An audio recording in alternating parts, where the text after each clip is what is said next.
So it is a historic place where we have welcomed artists and scholars across time over 131 years that have done everything to challenge, to question, to resist, and to push back and to push forward, exactly as we are doing now. So it is an honor, it is a privilege, and I am humbled to be in your presence today. My very first conference was at the American Historical Association, and it was a presentation that also included Alex DeGrand. And it got feisty, and I thought to myself after hearing those 4 scholars of fascism speak, I asked myself if I really wanted to continue being a historian. And I did.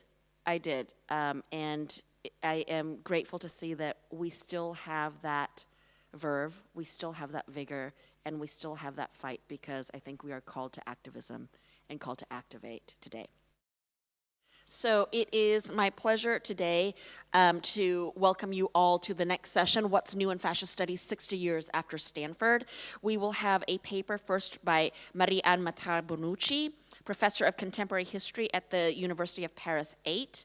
She's a specialist in contemporary Italy, and her research has focused on fascism, anti-Semitism, and various aspects of political violence. She's also deeply involved and committed into the fight in the fight against racism and anti-Semitism through the Association Alarmé, which she chairs, and is the only French social science journal to cover all forms of racism.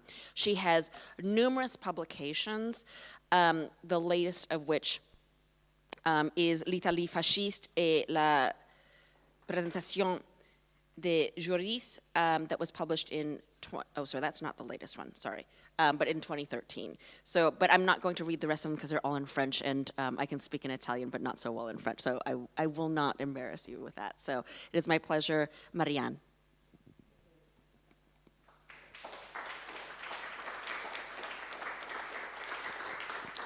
Okay, thank you very much. So I would like first to thank the organizer, and in particular Manuela Consoni and Sky Donnet, for having invited me to intervene in this prestigious event.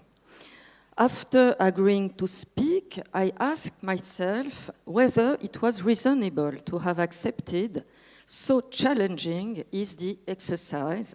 In Italian, the expression is chi te lo fa fare. After reading the fascinating transcript of the seminar, I tried to start from the analysis of the 64 to see how far we've come. We must remember that in 1964, Mosse didn't have a ready-made theory of fascism. The seminar of Stanford was truly a work in progress. Before examining the progress made, it seemed important to reflect on the state of art in the middle of the 60s before arriving 60 years later. To explain what I tried to do, I can take a metaphor. In cinema, it is named a vertigo effect from the famous Hitchcock movie. It means combining backward tracking and zooming in. And if I think about it, vertigo is a good metaphor because it refers to the vertigo that grips the historian to metabolize a colossal scientific production which is more easily accessible in the digital and open research age.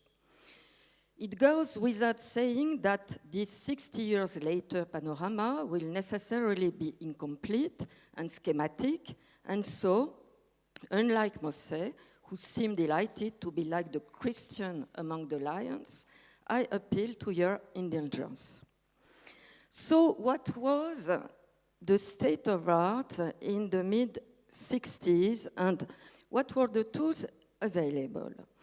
I have developed this point for written communication, but for lack of time, I'll skip over it very quickly. Let me just mention the scarcity of comprehensive studies. early research focused mainly at a national level that has been summarized by Renzo De Felice in 3 interpretative modes.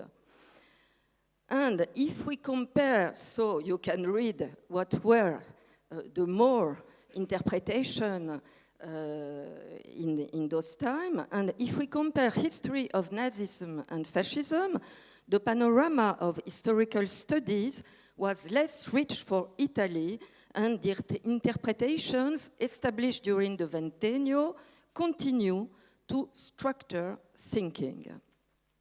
In short, in 19, and you should read the paper, which is in the box for more particulars. In short, in 1964, our knowledge of fascism was still largely dominated by the interpretations developed between the 2 wars, and almost everything remained to be done. Within this context, some of the avenues explored by Mosse are truly innovative. I will underline only some of them, which are not the subject of a specific section of our seminar. So you can see a few of books which existed in the 60s, and some were very important, and we can say that at the beginning of the 60s, Renzo De Felice began to be one of the more protagonists of historiographical debate in Italy. So what are these new perspectives? I will highlight on 3 points.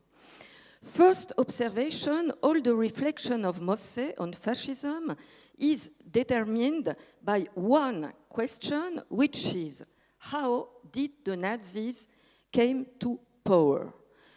There is the quest for origins and the idea of a primacy of ideology. How did the Nazis come to power?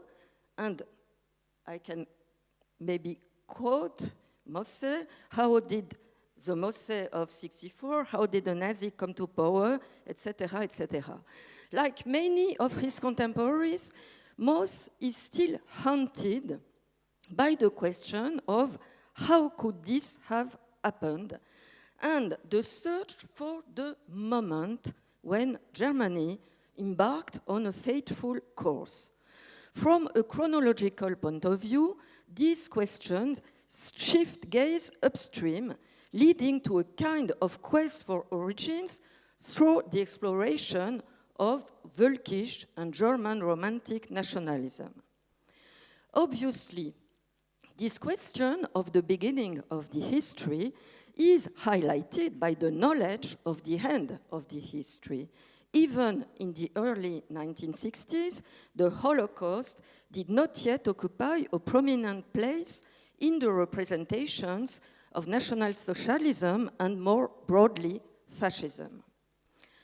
While it was clear that the regime was criminal, the question was less about the conditions under which the crime was possible, even if some hits were suggested in the discussion, than about how the criminals came to power.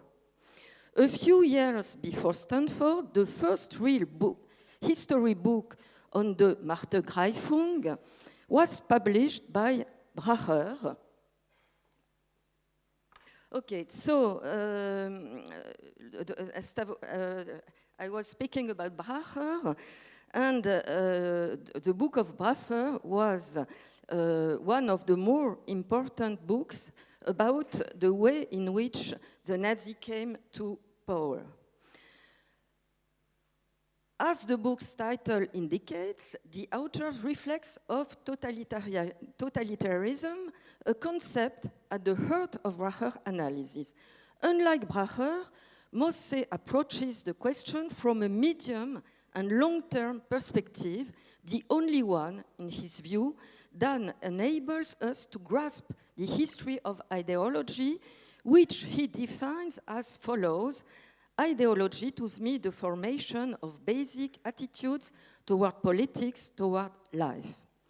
Also, Mosse is mainly a cultural historian.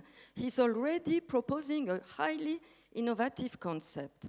Cultural history does not limit itself to establishing an intellectual genealogy, but aims to consider all aspects of culture, the history of representation, mentalities, aesthetics, and even gender issues.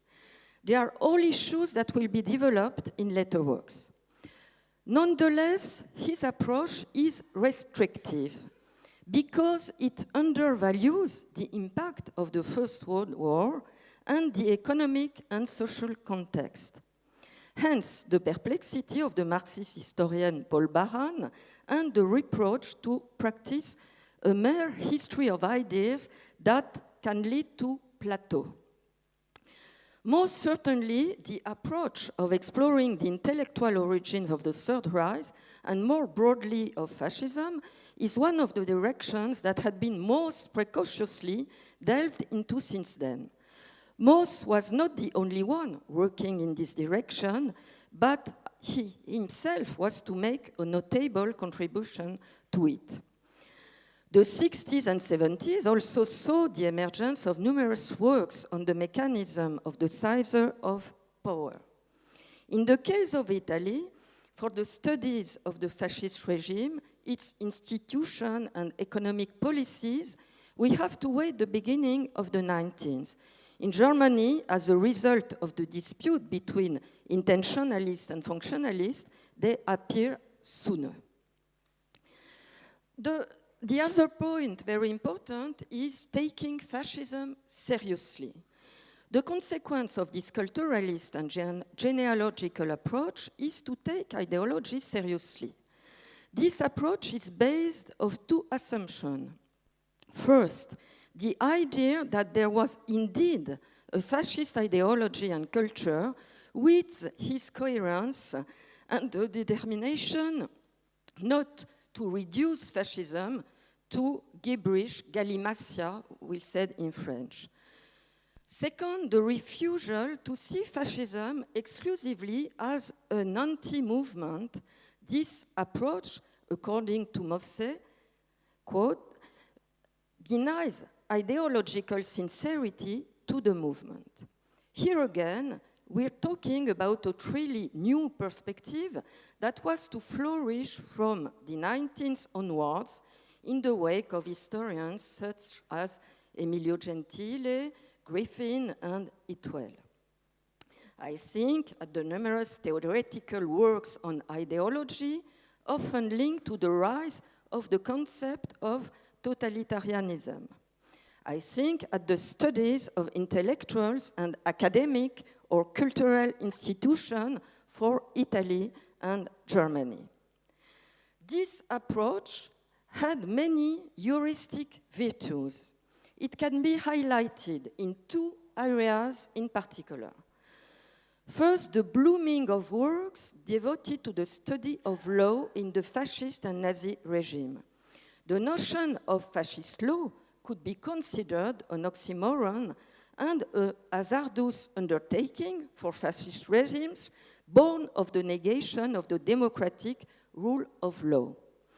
By way of illustration of such a perspective, I would cite the work of the French legal historian Olivier Jouan-Jean, who, rather than presenting Nazi law as a non-law, prefers to describe it as monstrous law. He analyzed the form of rationality at work among the various actors, the conversion of the legal elite to Nazism, the characteristic of Nazi normativity, and the way in which, thanks to this law, the indefensible is defended.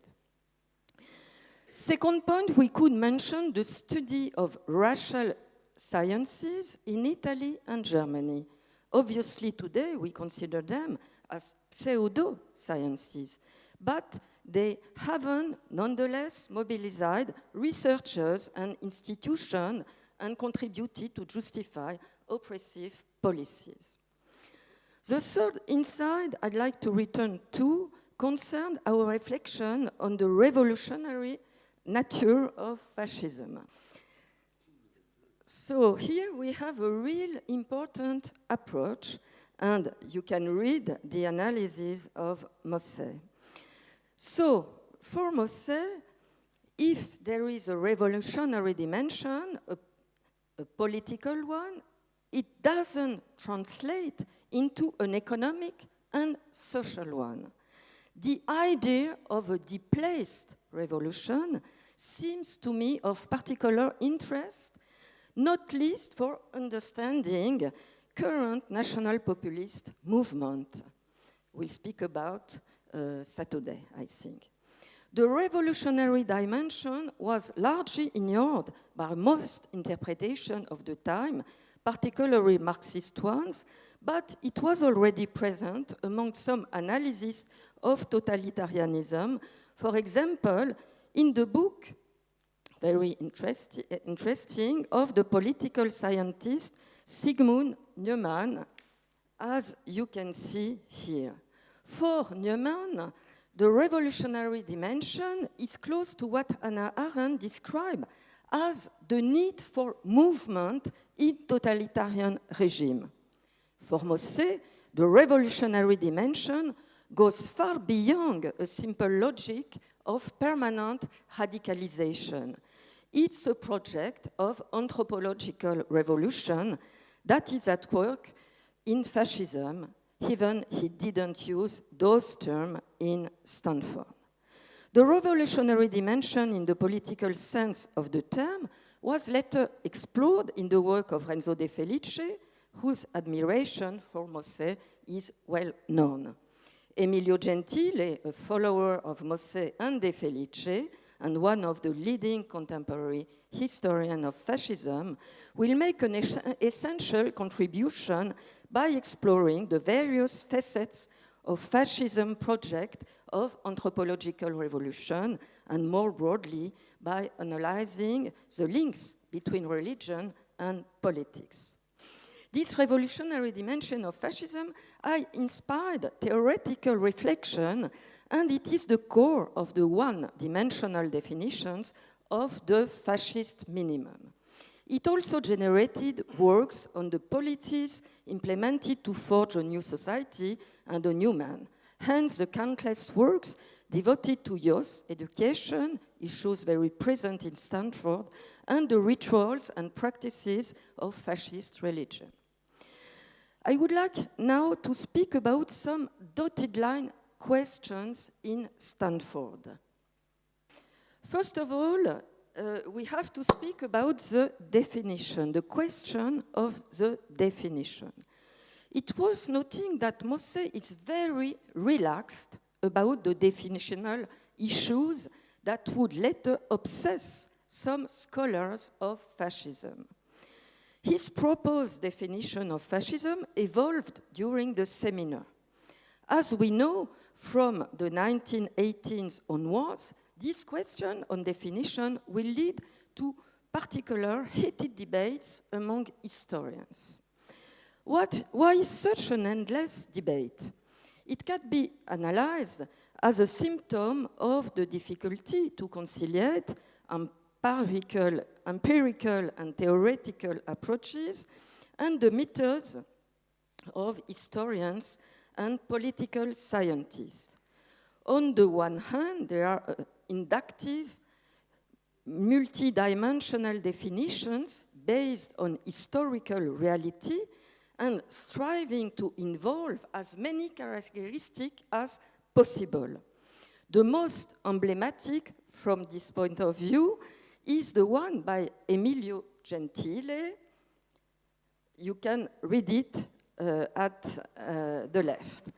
On the other hand, to define a minimum essence to characterize fascism, one of the most widely used is one forged by Griffith. In 2004, Robert Paxton, in Anatomy of Fascism, rejected any prior definition of fascism, explaining that the historian's job was neither to find an essence nor to compile a bestiary. However, a definition does come at the end on his book. Paxton's approach, original and brave, had the merit of emphasizing the practices and singularity of fascism, which in its relationship to ideology which is not an ism like any other. Nevertheless, the refusal to provide a prior definition raises a number of questions, not so much for pedagogic reasons, but because the use of concepts necessarily presupposes an explicit definition. Do have debates and polemics over definitional issues contributed to the renewal of research? I think so. They have helped to decentralize viewpoints and open up research. Other point, the question of uniqueness and generic fascism. I've already mentioned the lack of substantive discussions at Stanford over definitional issues. If the question is hardly debated, it's no doubt because there is a common sense at the time for which the identification of a universe of fascism is beyond doubt. What fascism means is therefore almost self-evident at the time from a vision imposed by experience of anti-fascism. As I said before, at Stanford, Mosse mainly challenges National Socialism, but he defends a generic conception of fascism that he would later theorize. In the mid-60s, but even more in the following 2 decades, the idea of a uniqueness of fascism began to be questioned in historical works. The 70s and 80s were a fertile period for historical research, but mainly in national silos. Gradually, Nazism was defined as a word in itself. We have to remember in 1988 that historian Tim Mason expressed alarm at the disappearance of the fascist paradigm in studies of National Socialism in Germany in a conference entitled Whatever Happened to Fascism. And if we read today some books, I'm thinking of a recent book, French one about Nazism, we could say exactly the same thing. I have a citation. Okay. To explain this gradual erasure, Mason points to the post-68 retreat of the left among young intellectuals, the emergence of new struggles, such as feminism, that destabilized the theoretical frameworks for analyzing fascism, in which these struggles had no place, and the development of Holocaust studies, which contributed to the perception of National Socialism as a singular historical experience. It was probably the third factor that contributed to défasciser, I would say, le nazisme, to decouple fascism and Nazism. In the following decade, the Shoah came to occupy an increasingly important place in public debate. This centrality contributes surely to the development of historical research on anti-Semitic persecution and extermination and on the Nazi violence. But despite works that show that the Holocaust did indeed have a European dimension and involve many actors from the country concerned, this profusion of works further singles out Germany in the galaxy of fascism. The memory of the Holocaust soon came to occupy a decisive place in the imagination of the Western world, finally overwhelming all representations of fascism. Another point is about violence and war. I'll pass briefly over the lack of centrality of the Great War, which will be discussed later, but I have noted in the transcript that violence does not yet occupy a central place in the 63 analysis. It is discussed in the chapter devoted to National Socialist morality. However, at the time, violence was seen by the historian from a strategic political perspective, nor as a positive value, positive for the fascist, value in itself, defining the ethos and the new fascist man. In his later work on Great War, Mosse will present the Great War as a matrix role for this question of violence, and the violence as an ingredient of the DNA of fascism. In the last 2 decades, the attention paid to the impact of the Great War on the genesis of the political culture and practices of fascism is one of the most significant advances in historiography. The role of the First War has already been highlighted in Germany in the late 60s, notably in relation to the corps franc, considered as political soldier of the avant-garde of Nazism, but a new season of work has helped us to better grasp the nature of these continuities.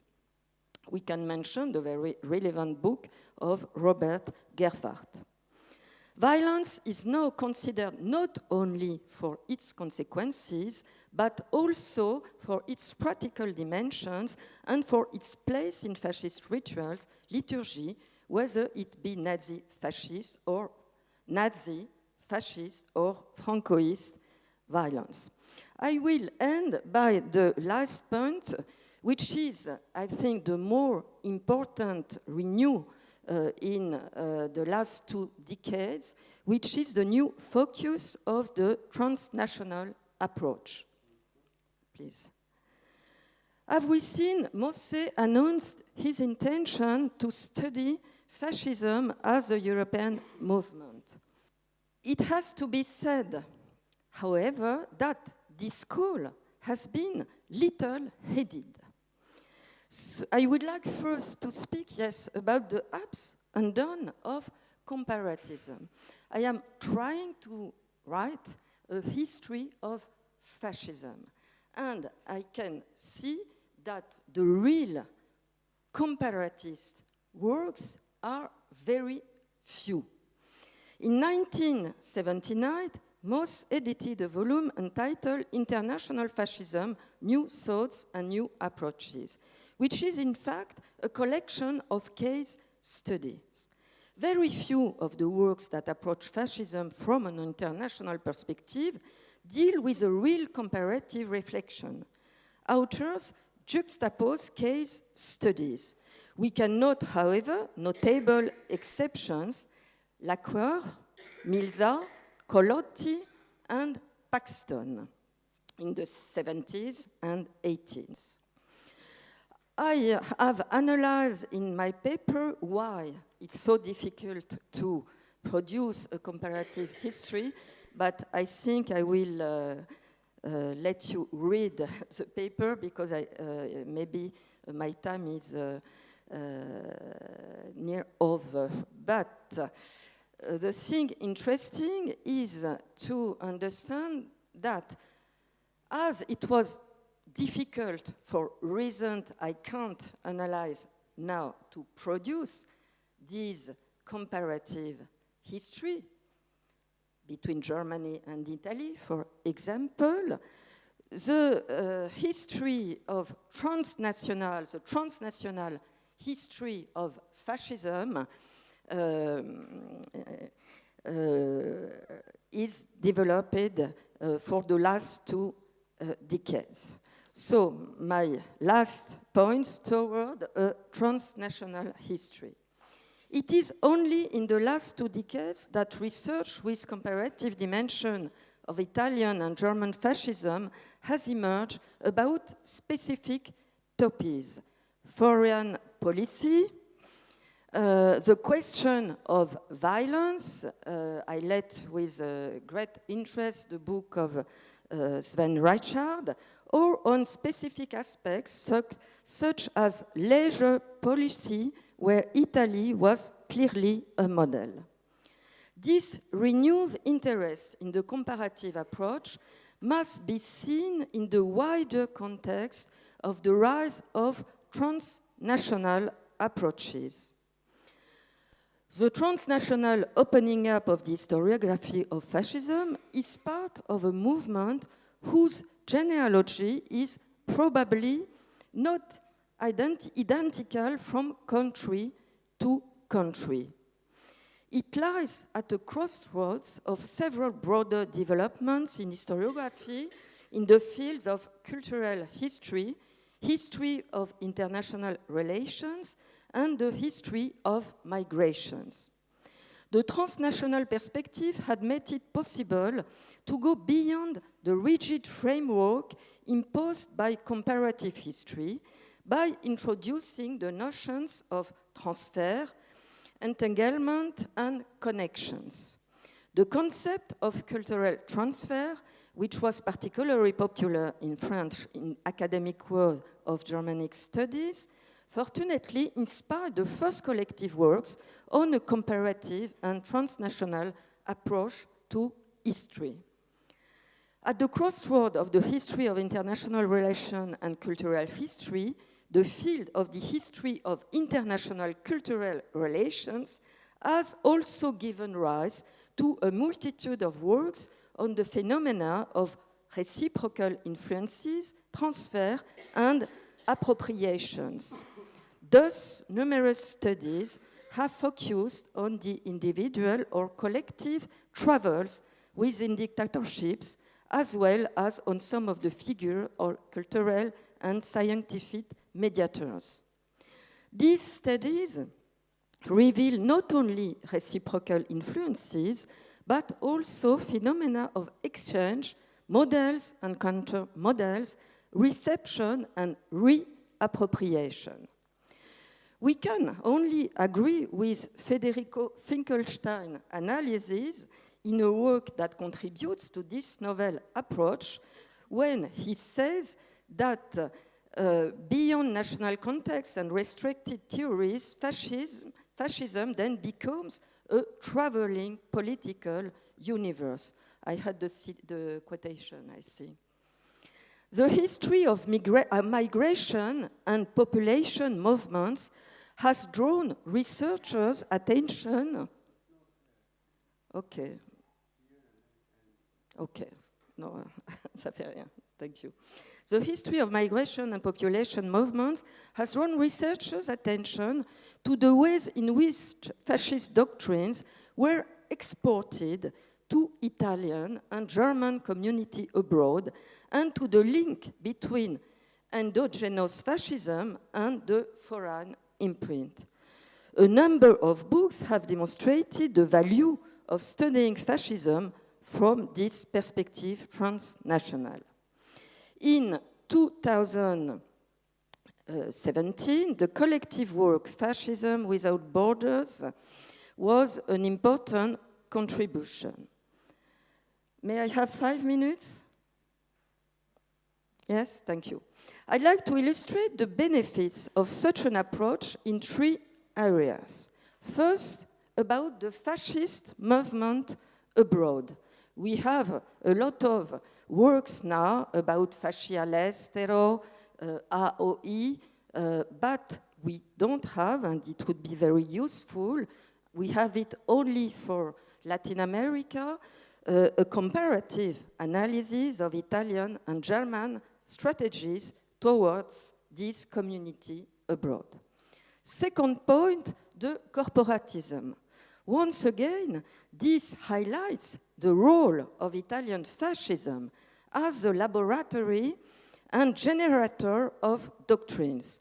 Matteo Pasetti has drawn our attention to what he calls the itinerant potential of corporatism. Through the intermediary of academic and intellectual networks, and thanks to a highly effective propaganda offensive, corporatism established itself as a transnational corpus ideas. It also benefited a transpartisan connotation with an influence extended beyond far rights and Catholic circles, arousing the interest of certain reformist circles. International interest for corporatism acted as a source of legitimation for the fascist regime. The spread of corporatism helps us to think afresh about the questions of borders between fascist regime and authoritarian dictatorship. To put it another way, the analysis of the circulation of corporatism once again protects us from the twofold pitfall summarized by Paxton's essence or bestiary. More curiously, despite works that consider anti-Semitic policies in their entirety, I think of Hilberg, obviously, there is still no comprehensive analysis of anti-Semitism as an area of exchange and cooperation between fascist regime and movement before the Second World War. When I started to work on anti-Jewish persecution in fascist Italy, I proposed a paper on the cultural transfer dimension at work in the configuration of fascist anti-Semitic policies. At that time, the proposal met with perplexity, if not hostility, from a number of Italian colleagues.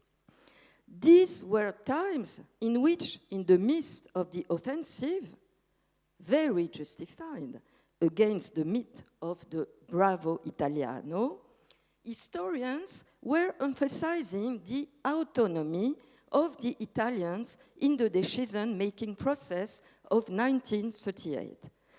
Strictly speaking, this autonomy was real. But to explain it, in my opinion at least, Italian intellectual genealogy was less relevant than a geopolitical context specific to the fascist galaxy and a domestic political context. Without subscribing to an enchanté vision of the situation of Jews in the liberal Italy, we have to observe that Italy presents a radically different situation with respect to anti-Semitism than Germany or France. From a domestic political point of view, the adoption of the racial laws came in a precise moment at the time of a stasis in the regime totalitarian dynamic. Finally, from a geopolitical perspective, the anti-Jewish law must be seen in the context of the collaboration-competition relationship between the two Axis partners.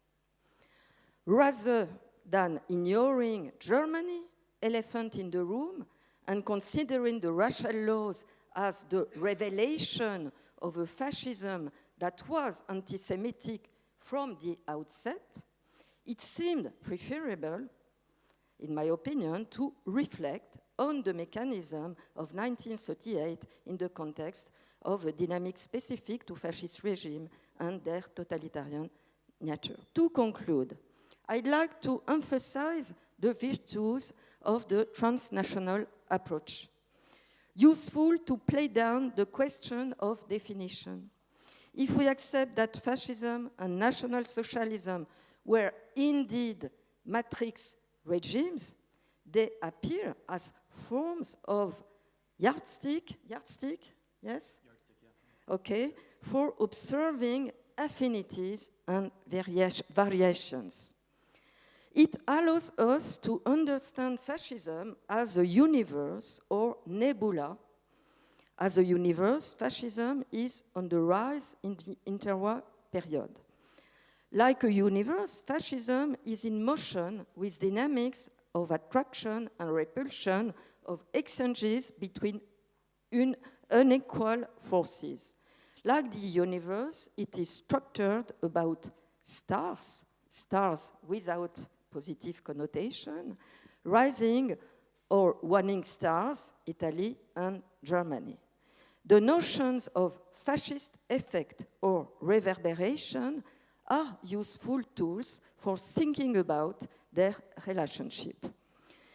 By their very nature, nationalist regime and movement cannot be auto-defined in relation to another national model, to an alternative homeland. However, similar nationalist movement and regime can be defined by aligning or differentiating themselves in relation to the matrix regimes of Italy and Germany. Thank you very much.